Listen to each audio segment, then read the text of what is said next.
Qu'est-ce qu'une solution? Lorsque l'on a dissous du sucre dans l'eau, le liquide obtenu reste limpide, le mélange est dit homogène. On dit que le saccharose s'est dissous dans l'eau. La quantité d'eau est toujours infiniment supérieure à la quantité de l'autre espèce présente, le saccharose. On dit que le saccharose est le soluté et que l'eau est le solvant. Le résultat de la dissolution du saccharose dans l'eau est une solution aqueuse de saccharose.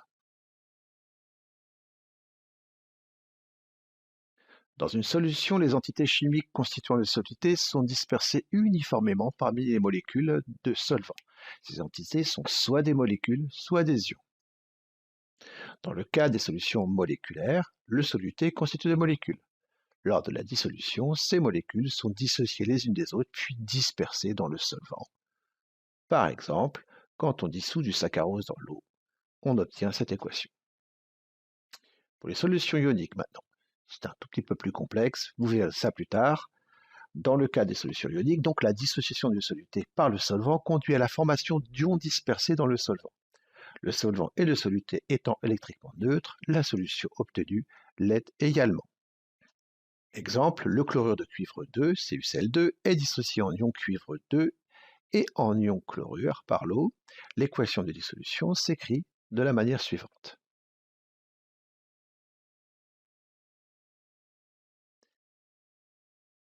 Les ions hydrogène et hydroxyde. Tout d'abord, les ions hydrogène. Les ions hydrogène sont des atomes d'hydrogène ayant perdu leur seul électron. Leur formule est donc H+. L'acidité d'une solution est due à la présence majoritaire au sein de la solution de ces ions hydrogène H+.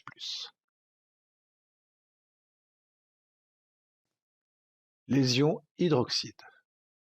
L'ion hydroxyde est un ion polyatomique formé d'un atome d'oxygène, d'un atome d'hydrogène et portant une charge électrique globale unique et négative. Sa formule est donc HO-. La basicité d'une solution est due à la présence majoritaire au sein de la solution de ces ions hydroxyde, HO-. Le pH d'une solution. L'acidité ou la basicité d'une solution se repère par un nombre lié à la présence d'ion hydrogène H+, et appelé pH de la solution. C'est une grandeur sans unité qui varie de 0 à 14. Si le pH est strictement égal à 7, alors la solution est neutre et les concentrations en ions H+ et HO- sont égales. Si le pH est strictement inférieur à 7, alors la solution est dite acide. La concentration en ion H+ est supérieure à celle des ions HO-. Si le pH est supérieur strictement à 7, alors la solution est basique. La concentration en ion HO- est supérieure à celle des ions H+. Pour une solution acide, plus le pH est faible, plus la solution est acide, et plus la concentration en ion H+ augmente. Pour une solution basique, c'est l'inverse. Plus le pH augmente, plus la solution est basique et plus la concentration en ion HO- augmente.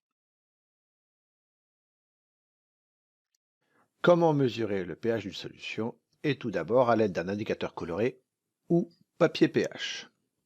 Le papier pH est imbibé d'une substance appelée indicateur coloré qui change de couleur en fonction du pH. Le protocole est le suivant.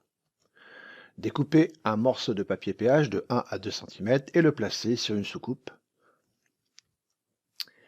À l'aide d'un agitateur en verre, prélever une goutte de solution et la déposer sur le morceau de papier pH. Il faut bien penser à rincer et essuyer l'agitateur entre chaque mesure. Puis, on observe la teinte prise par le papier pH et on la compare avec les couleurs de l'échelle sur la boîte.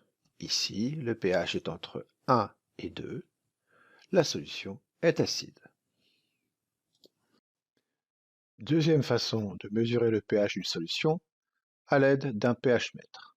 C'est encore plus facile. introduire la sonde du pH mètre dans la solution, lire l'indication à l'écran. Ici, le pH vaut 12, la solution est donc basique. Attention, il faut bien rincer le bout de la sonde à l'eau distillée entre deux mesures. Comment faire varier le pH d'une solution? Prenons comme exemple une solution acide. Elle contient, entre autres, des ions H+, et des ions HO-. Elle contient aussi d'autres ions, mais ces derniers ne nous intéressent pas. Puisque cette solution est acide, on a donc, pour un même volume de solution, la quantité d'ions H+, qui est bien supérieure à celle des ions HO-. On dit que la concentration en ions H+, est supérieure à celle des ions HO-. Maintenant, si on rajoute de l'eau à une solution acide, le volume de solution augmente, mais la quantité d'ions H+, reste constante. On dit que la concentration en ions H+, diminue, et alors le pH de la solution augmente. On a fait varier le pH de cette solution en la diluant.